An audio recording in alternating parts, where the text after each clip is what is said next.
चलिए तो शुरुआत करते हैं बातचीत की। अभय सर, अभी तो देखिए बाजार में जो मूड माहौल बन गया फिलहाल एक हफ्ते डेढ़ हफ्ते के अंदर वो थोड़ा फेस्टिविटी वाला ही है, चीज़ें अच्छी दिख रही हैं, लेकिन हमें बात करनी है इस दिवाली से लेकर आने वाली दिवाली तक, जो कि एक लंबा रास्ता है और इस बीच ढेर सारे माइलस्टोन्स हैं जो देखने होंगे वक्त के साथ कि अचीव होते हैं कि नहीं। लेकिन ओवरऑल अगर एक बड़ी पिक्चर आपसे पूछूं तो आपको बाजार अब यहां से कैसा दिख रहा है? जी, मुझे ओवरऑल ठीक लग रहा है। Of course Vipin ji, concerns हैं कि पॉकेट्स में ओवर वैल्यूएशन है मार्केट की, और उसके साथ-साथ जो हमने देखा एफपीआई के जो फ्लोज़ है वो भी काफ़ी समय से नेगेटिव हैं। तो ये 2 कंसर्न्स हैं जो मार्केट को और तीसरा जो है हमारा कि जो अर्निंग सीज़न है जो उसकी अभी शुरुआत हुई है। एक तो जो पिछले क्वार्टर की अर्निंग्स हैं वो कैसी रहेंगी मार्केट की एक्सपेक्टेशन के सामने। दूसरा, जो कमेंट्री है मैनेजमेंट की, जो डिफरेंट कंपनीज की जिनके रिजल्ट्स आएंगे, specially large cap large mid caps की कंज्यूमर कंपनीज की, वो कैसी रहेगी। तो आई थिंक अगर इन सब चीजों को हम मद्देनजर रखें अगले 3 महीने, मुझे लगता है कि शायद मार्केट थोड़ा साइडवेज फ्लैटिश रहे।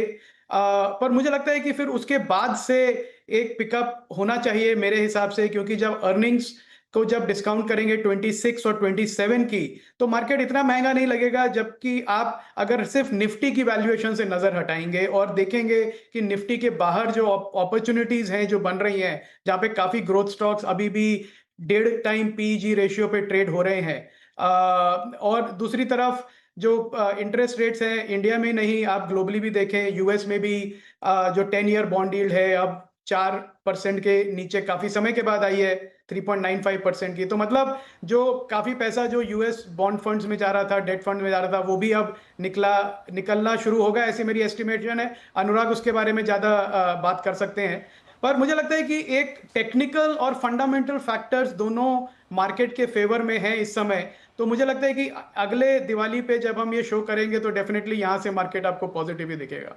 चलिए तो एक ब्रॉड जो लाइन है वो पॉजिटिव ही दिखाई दे रही है। ऑफ कोर्स कंसर्न है, ऐसा नहीं है कि सब कुछ अच्छा है, बट मोटे तौर पे तो बाजार में एक हरा रंग बरकरार रहेगा इस दिवाली से अगली दिवाली तक। गौरांग साहब, लगे हाथ आपकी भी सीधी सीधी सलाह यहाँ ले लेता हूँ, क्या आप अभय साहब की बात से इत्तेफाक रखते हैं? अगर आपकी कोई कंसर्न्स हैं तो वो क्या, और आपको ग्रीन शूट्स कहाँ नजर आ रहे हैं?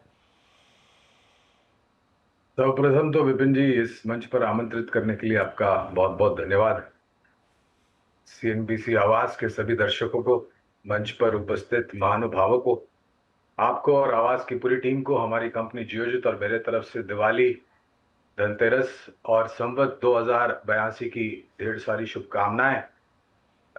देखिए, बाजार में चिंता ना होना अपने आप में एक चिंता का कारण है। सही बात है।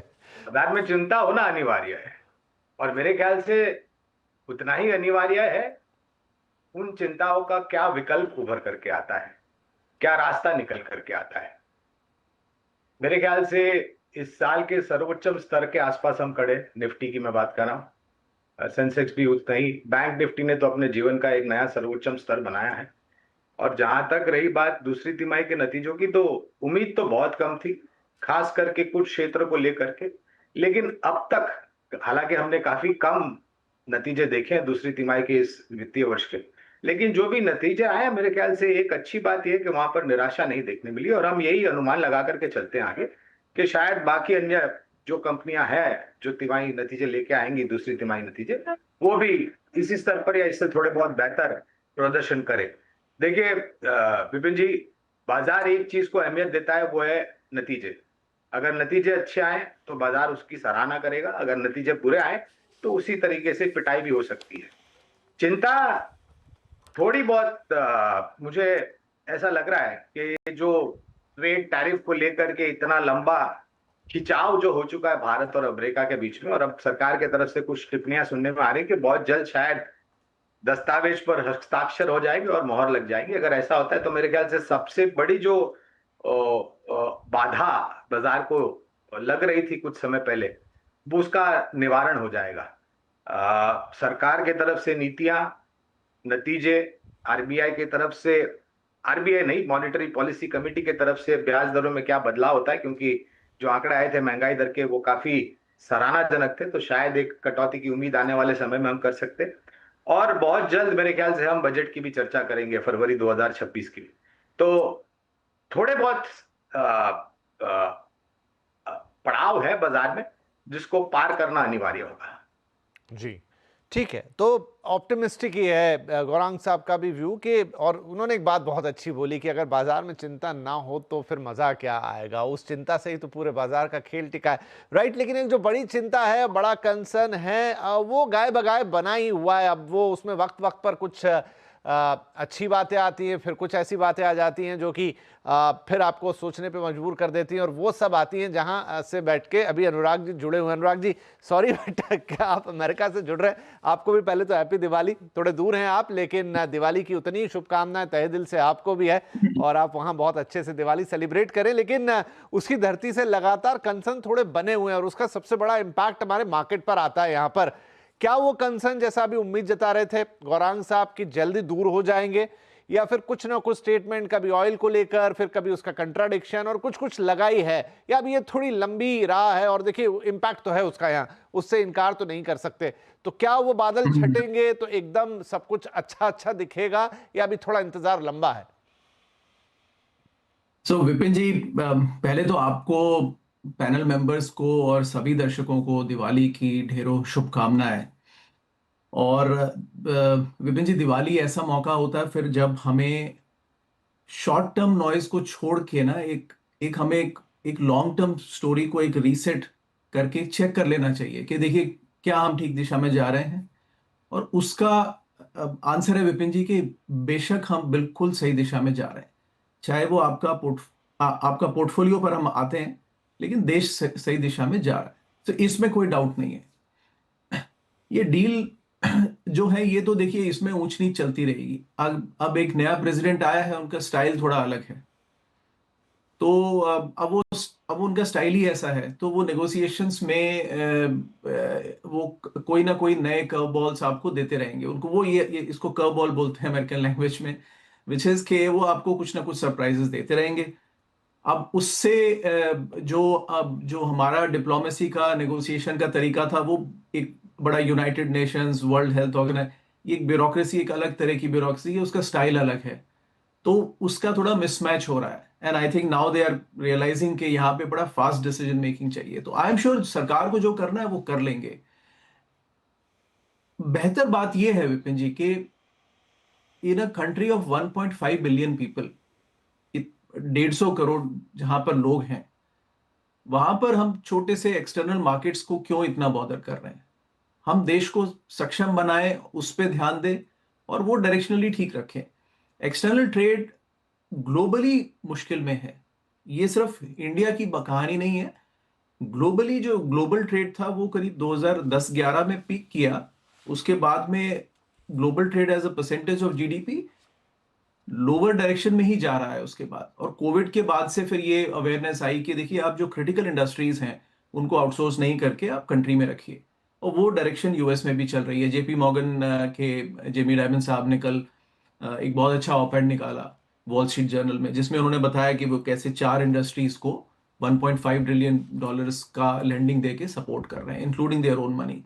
तो ये हर देश में चल रहा है, ये भारत में भी चल रहा है। स्वदेशी क्या है, डिफेंस पे जो रेइंफोर्समेंट है वो क्या है, वो सब वही डायरेक्शन है। तो ब्रॉडली आई थिंक इस नॉइज से हटे, ये डील ऊपर नीचे हो जाएगी, इससे बहुत ज्यादा फर्क नहीं पड़ता है। आई अंडरस्टैंड 40-80 बिलियन का एक्सपोर्ट था गुड्स का, हो सकता है 60-65-55 पे आ जाए, हो सकता है, बट वो भी एक चॉइस है। It's I have always been saying कि इंडियन गवर्नमेंट ने वो चॉइस ली है कि देखिए अगर इसको बचाने के लिए हमें पूरा इकोनॉमी को ओपन करना पड़ा, हम नहीं करेंगे वो। तो आई थिंक इससे बाहर निकले, सरकार का डिसीजन है कि अपनी इंडस्ट्रीज को प्रोटेक्ट करना है, तो वो भी एक फैसला ही है। तो I would just move on from the short term noise Vipin ji, and quickly come on के यार इन्वेस्टर्स अपने पोर्टफोलियो को देखें। मार्केट की स्टोरी जो मैंने कहा, 1.5 बिलियन लोगों में 1/6 of the humanity resides in India, इतना बड़ा मार्केट है। तो एक पॉइंट पे सक्षम जैसे से देश होगा, एक्सपोर्ट्स की उतनी जरूरत नहीं पड़ेगी। इंडिया उन छोटे देशों में नहीं है कि आप सिंगापुर हैं कि आपके पास डोमेस्टिक मार्केट इतना छोटा है कि you to rely on exports, right? वो सिचुएशन नहीं है। तो इन्वेस्टर्स वापस जाएं, और हम इस पे बाद में चर्चा कर सकते हैं कि अपना पोर्टफोलियो चेक करें। लॉन्ग टर्म दिशा बिल्कुल सही है, आपका पोर्टफोलियो क्या अलाइंड है उस लॉन्ग टर्म स्टोरी से, उसको एक बार चेक करें, और उस पर हम चर्चा करेंगे। आई एम श्योर एवरीबॉडी नहीं हैज टू। नहीं, डेफिनेटली देखिए, आई थिंक वो एक्सपोर्ट का मामला उतना है भी नहीं, वो एक्सपोर्ट से क्या नफा नुकसान उतना है भी नहीं, बस वो सेंटिमेंट पे ज्यादा खेल हो जाता है और इसीलिए इतनी बात होती है। वरना सही कहा आपने कि वैल्यू टर्म में इतनी बड़ी बात नहीं कि भारत जैसा देश उससे घबरा जाए या उससे कुछ बहुत बड़े कंसर्न पैदा हो जाएं। और दूसरे मार्केट्स तो हम यूं भी खोज रहे हैं और बढ़िया डिस्कवरी हो जाएगी, शायद मान लीजिए वहां से भी बातें ठीक हो जाएं और दूसरे मार्केट्स भी मिल गए तो भारत के लिए सोने पे सुहागा है और वो कंसर्न आता जाता रहेगा। लेकिन लॉन्ग टर्म में हमें अपने अपने जो बलबूता है देश का उस पर देखना चाहिए। बिल्कुल सही बात है। एक जो बड़ा कंसर्न तो नहीं कहूंगा अभिषेक, लेकिन जिसका बड़ा हल्ला है इस वक्त वो है सोना और चांदी। जिसकी जुबान पे देखो वही बात कर रहा है, क्योंकि हो ही कुछ ऐसा गया है। अब इसका मार्केट के साथ कितना कोरिलेशन है, अब देखिए जो निवेशक है वो पैसा लेके बैठा है, वो थोड़ा ऐसा ऐसे देख रहा है क्या करूं, इधर इधर इधर, उसको थोड़ी राह दिखाइए। तो पहले तो सभी दर्शकों को, सीएनबीसी की आवाज़ के दर्शकों को मेरी तरफ से हैप्पी दिवाली। सारे पैनलिस्ट को और आपको अगली दिवाली भी इस दिवाली से बेहतर जाएगी, इसी थॉट के साथ ये प्रोग्राम हमने शुरू किया है और मेरे भी व्यूज़ उसी तरफ मैं अलाइन कर रहा हूँ। देखिए, हमेशा हम ये कोशिश जो करते हैं गोल्ड और सिल्वर को अलाइन करते हैं मार्केट के थ्रू, ये मुझे थोड़ा कई बार लगता है कि ओवरडू वाली बात है। इसको एक आप सेपरेट असेट क्लास की तरह ट्रीट करें। एंड असेट क्लास ये है, इसकी मूवमेंट 2-3 बड़े फैक्टर से चलती है जो हमको सबको पता है। एक तरफ आप ये मान के चलिए कि डिमांड सप्लाई है, दूसरी तरफ आप एक करेंसी की हेज को आप देख लें या इन्फ्लेशन हेज को आप देख लें, और तीसरा है कि ये लार्जली जो है वो वुमेन सेंट्रिक फोकस रहता है, जहाँ पे they prefer this asset class to more than anybody and they keep buying every year. तो उसके हिसाब से मुझे लग रहा है कि आज जो हमने प्राइसेस देख लिए हैं या ऑल टाइम हाई के आसपास है, ये तो उसी का प्रतीक है। देखिए, गोइंग फॉरवर्ड यहाँ से और कितना अपसाइड आएगा ये तो इम्पॉसिबल प्रेडिक्ट करना, क्योंकि इस असेट क्लास के फंडामेंटल्स की लिमिटिंग फैक्टर इतनी है। और हम जब स्टॉक मार्केट के साथ बात करते हैं तो स्टॉक मार्केट के अंदर में आप इतनी सारी कंपनियां, उनके उतने सारे फंडामेंटल, और उसके अंदर में आपने क्या पोर्टफोलियो कंबाइन किया उसके बेसिस पे, तो बहुत ज्यादा रीजनेबल कंपैरिजन नहीं होगा। बट मेरे हिसाब से आपके पोर्टफोलियो में एनी टाइम मार्केट्स के अंदर में आप हैं तो आपके पास स्टॉक भी होना चाहिए और ऑफकोर्स इसका एक्सपोजर भी होना चाहिए, चाहे अब आप उसे फिजिकल वे में रखें या ETF के थ्रू लें। सो मेरा इतना ही लिमिटेड व्यू रहेगा एटलीस्ट गोल्ड और सिल्वर पे। ठीक है, नहीं बात